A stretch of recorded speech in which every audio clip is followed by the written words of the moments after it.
Hey everybody, Tim here with today's episode of Star Trek Strange New Worlds, Season 1, Episode 7, the Serene Squall. Little Kirk pause right there. I don't know how I felt about this episode. When it first started, I was like, oh, this is so good. And then at one point it kind of dipped and I was like, I don't know about this. And then at the end, I was like, this is so good again. Like it was a roller coaster of emotions. I was all over the place.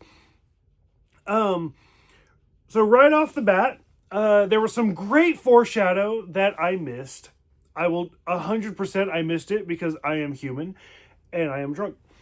But T'Pring working at the Vulcan Criminal Rehabilitation Center, and I was like, are there that many Vulcans that they need a rehabilitation center? And then immediately, like, once the shit started, poof, it was out of my brain. And I was like, adventure. So, stuff like that. We get to meet Dr. Aspen, who is looking for their lost colonists. And I was like, hey, cliche Star Trek. Which is not a bad thing. That's totally fine. I love cliche Star Trek. There's a reason why it works. But I was like, okay, so we're doing it. We're working. We got it. Once the Enterprise is like enveloped, though, I was like, oh, hey, that's like a Tholian web right there. So I was like, that's kind of a little cute little shout out going on. The net made of lasers, as it was called, as Ortega's called it. Speaking of which, I love the Ortega's line where her and Pike, even my husband, like, who doesn't really watch, but he'll like poke his head in, laughed, where Pike and Ortega are like, bring us in close. Well, how close? Like first date or third date? Blind date. Stuff like that I loved. They bring up the Olinar. That's a Bones joke. Which, if I'm not mistaken, the Olinar is first brought up in Star Trek: The Motion Picture, where it's where Vulcans completely purge themselves of emotions. I think it was brought up in the motion picture. I don't know if it was brought up in the original series. I know it was brought up again in Voyager. I think Tuvok brings it up. And then I think it's brought up in Enterprise as well. That's really pulling the memory banks right there. The whole scene of the go with your gut, best guess scenario is again something we see with Kirk and Spock. And then we even see that again with Data and Picard, where it's like, I trust your best guess most than other people's like facts. Stuff like that. I think it's the Voyage Home where Kirk is like, your best guess. And Spock is like, I'll try not to let him down. So a lot of movie references. If you guys like, again, this is so much foreshadow. And I was like, how did I not pick this up? We see some Orions in this episode, more specifically like one Orion, which is big in the original series and the animated series. And I think it was Enterprise that completely flipped. They pulled a Missy Elliott and they dropped it, flipped it, and reversed it, where it's not actually Orion men that are in charge. It's the Orion women. I think it's hard to remember. At one point when they bring up the Klingons, that took me a sec. I backed up a little bit because I think that's like the first real mention of the Klingons for Strange New Worlds, I think. I mean, I don't know. I'm making the videos. You guys are watching them. So I promise, I swear to God or whoever it is you believe in, I'm not trying to rip on Discovery every video. I'm not trying to. But like the Klingons from Discovery were notably different. And I was like, oh God, when are we going to see those same Klingons in Strange New Worlds? What's happening right now? But it was kind of fun to see those. Now, here comes the spoilers. Here's your cutoff point.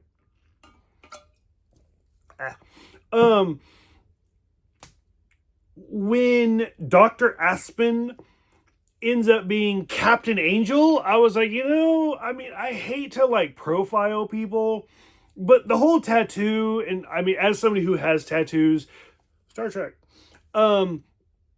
I was like, I don't think that's a doctor or somebody named Aspen.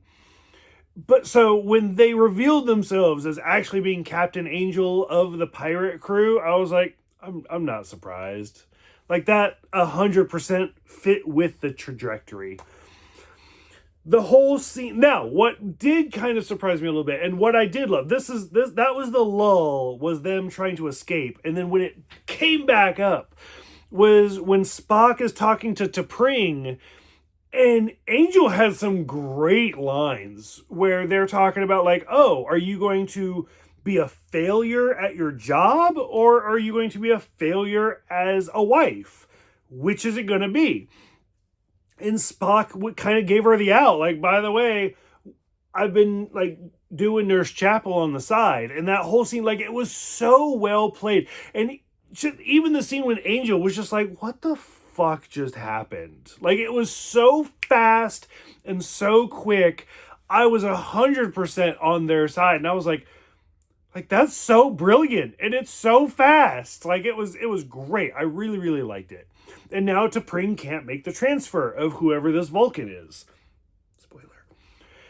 And then again, so much good foreshadow. Because when Dr. Aspen and Spock are in the turbo lift, and they're like, oh, will you put this necklace on me? And that ends up being the necklace that they use to transport the fuck out of there. I was like, it's so good. Like, I was like, this is good writing. This is so much good writing. And then, like, I had calmed down because, like I said, I was on a roller coaster of emotions. And then I was like, okay, so now T'Pring and Spock are doing their get together thing, which means they're banging right now. And then I was like, okay, like, this is fun. I get it. Now, I'm going to make a confession to you. If you haven't seen my other videos, I really like Star Trek the motion picture, or Star Trek the movie 5, The Final Frontier. I know. So many people are just like, oh, we're done. I really like that movie. Like, and I understand it's a garbage movie because it goes with the whole odds and evens at that point. And I understand William Shatner directed it. But the whole scene of like, what does God need with a starship? Don't you know? Aren't you God? Like, I really like that movie. Not because it's a good movie. I like that movie because it's a bad movie. Shakari, because Sean Connery turned him down. I love that movie so much.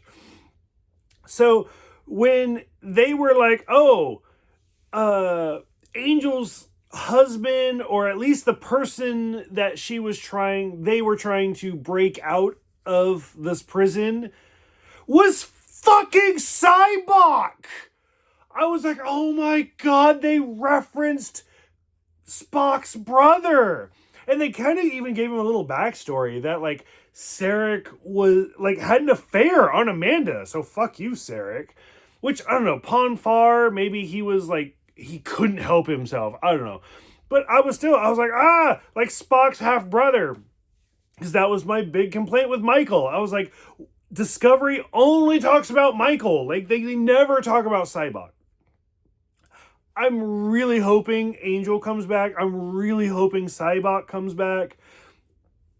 Because like I said, I actually really like the 5th movie. And like, it's one of the most guiltiest pleasures I have. So overall, I would say this episode was a win. Like, we got all sorts of shit going on. We got pirates, and we got Cybok, and we got all sorts of shit. I'm digging this whole first season. I think this first season's great. I'm on episode 7. I got like 3 episodes left. I'm curious what you guys are thinking. Go ahead and let me know. Again, you guys are all ahead of me, so try to keep it spoiler-free. But I'm really curious. Let me know.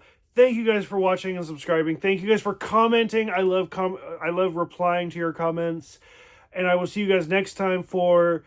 how the fuck do you say that name? The Elysian Kingdom.